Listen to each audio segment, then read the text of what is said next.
আর আমি অনুরোধ করব যে আমরা যেন কোরবানিটা প্রথম 2 দিনের মধ্যে যেন করে ফেলতে পারি। তৃতীয় দিন যদি না করা হয় তাহলে কিন্তু আমাদের পরিচ্ছন্ন কর্মীরাও রেস্ট নিতে পারে। এবারটা বাংলাদেশ ব্যাংকের সাথে মিটিং হয়েছে এবং আমাদের প্রত্যেকটি হাটে আমরা অনুরোধ করব নগরবাসীকে যে আপনারা ক্যাশলেস করে আমাদের উত্তরের প্রত্যেকটি হাটে আপনারা আসতে পারবেন। এখন ওখানে আলাদা করে বুথ বসানো হয়েছে এবং বাংলাদেশ ব্যাংকের সাথে কয়েক দফা মিটিং হয়েছে এবং আপনাদের পিওএস মেশিন ব্যবহার থাকবে, ক্রেডিট কার্ড থাকবে, এমএফএস থাকবে। সুতরাং যেই ধরনের একজনের একটা গরু পছন্দ হলো কিন্তু তার কাছে সাফিসিয়েন্ট টাকা নেই, সাথে সাথে ক্রেডিট কার্ডের মাধ্যমেও সেখানে অনলাইন বা এমএমএসের মাধ্যমে তারা সকল ধরনের ট্রানজ্যাকশান করতে পারবে। এটি আমরা সম্পন্ন করেছি। আমরা কয়েক দফা মিটিং হয়েছে বাংলাদেশ ব্যাংকের সাথে, এটা তারা কনফার্ম করেছে। এছাড়াও এই প্রথমবারের মতন বাংলাদেশের ইতিহাসে প্রথমবারের মতন আমরা হাসিলের টাকাও অনলাইনে তারা দিতে পারবে।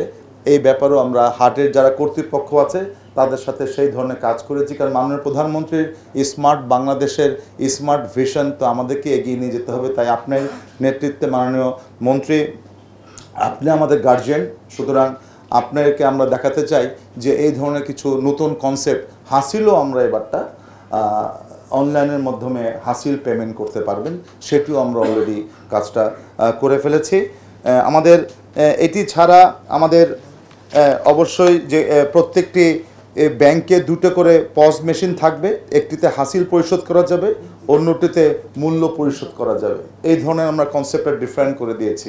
2টো পজ মেশিনে এটি থাকবে এবং ব্যাংক প্রয়োজনে প্রিপেড কার্ড সরবরাহ করবে এবং 24 ঘন্টা এই ব্যাংকিং সুবিধাটা থাকবে। যে রাত্রেবেলা অনেকে 3টার সময় আসলো গরু কিনতে, তারাও কিন্তু সেই সুবিধাটা পাবে। বাংলাদেশ ব্যাংকের সাথে আমাদের সেই ধরনের কথা হয়ে গিয়েছে মাননীয় মন্ত্রী। এছাড়া আমরা সর্বাত্মক চেষ্টা করব, আমাদের হটলাইন হচ্ছে 16106, এটি হলো আমাদের হটলাইন এবং হটলাইনটা জন্য খোলা থাকবে। গতবারে আপনি ধন্যবাদ মাননীয় মন্ত্রী, আপনাকে বলেছিলেন আপনার মন্ত্রণালয় থেকে নির্দেশনা জারি করা হয়েছে, বিশেষ করে আমাদের বর্জ্য কিন্তু ফেলতে আমিন বাজার, এটি কিন্তু আমাদের সিটি কর্পোরেশনের ভিতরে না, এটি হচ্ছে আমাদের আরেকটি ঢাকার বাইরে। সুতরাং আমিন বাজারে যে ব্রিজটা আছে তার উপরে কিন্তু বিরাট একটি গরুর হাট, চামড়ার হাট বসে। চামড়ার হাট যখন আমিন বাজার ব্রিজের উপরে বসে, আমাদের যত তাড়াতাড়ি আমরা আমাদের বর্জ্যটাকে আমরা ডাম্পিং করে আসতে পারবো, এটি যদি না হয় তাহলে কিন্তু আমরা নগরবাসীকে সেই সুবিধাটা দিতে পারি না। সুতরাং আমাদের প্রস্তাব হবে আমিন বাজারের উপরে কোনো ধরনের যেন চামড়ার হাট বসতে না পারে, যেটি দক্ষিণ যেটা বললো চামড়ার থেকে শুরু করে শিং সব কিছু কিন্তু ঠিক আমিনবাজার ব্রিজটার উপরে বসে।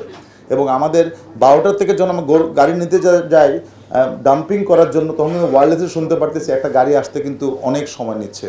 সুতরাং এটি মাননীয় মন্ত্রী আপনাকে বলবো যে আমাদের পুলিশ বাহিনীর কর্মকর্তা এখানে আছেন, এই ব্যাপারে বিশেষ দৃষ্টি দেওয়ার জন্য, কারণ এটিকে আমরা যত স্মুথ করতে পারবো আমরা তত তাড়াতাড়ি কিন্তু সার্ভিস দিতে পারবো। আর আমি অনুরোধ করব যে আমরা যেন কোরবানিটা প্রথম 2 দিনের মধ্যে যেন করে ফেলতে পারি। তৃতীয় দিন যদি না করা হয় তাহলে কিন্তু আমাদের পরিচ্ছন্ন কর্মীরাও রেস্ট নিতে পারে এবং অবভিয়াসলি প্রতিবারের মতন আমরা 3 দিন পরে আমরা একটা বড় খানা দিই আমাদের পরিচ্ছন্ন কর্মীদের জন্য, কারণ ওরা তো একটা দাবি রাখে, ওদেরকেও আমরা একটা সকলে মিলে আমরা সবার সাথে একটা বড় খানার বন্দোবস্ত করি। এটি এবারটাও সেটি থাকবে। আমি অনুরোধ করব মাননীয় মন্ত্রী, আপনি এবং আপনার মন্ত্রণালয় যদি আমাদের সাথে এবারটাও যদি থাকে এবং সবাই যদি থাকেন তাহলে খাওয়া দাওয়ার জন্য, তাহলে সবাই একটু খুশি হয় যে না অ্যাটলিস্ট যারা কিনা বর্জ্যটা পরিষ্কার করে তারাও একটু আশা করে। তাই আমি আপনাকে বিশেষভাবে অনুরোধ করব যে যদি একজন থাকেন ওরাও একটু খুশি হবে মাননীয় মন্ত্রী। আমরা সবসময় চেষ্টা করছি এবং ইনশাল্লাহ আগামীতেও আমাদের ঢাকা উত্তর সিটি কর্পোরেশন এবং পুরা টিম আমার সিও সহ আমরা সবাই মাঠে থাকব ইনশাল্লাহ। আপনাকে একটু বলতে চাই, আপনাকে একটি ভালো একটি মেসেজ দিতে চাই যে আমাদের ঢাকা শহর আমরা সবচেয়ে আগেই আমরা পরিষ্কার করে ফেলতে পারবো ইনশাল্লাহ।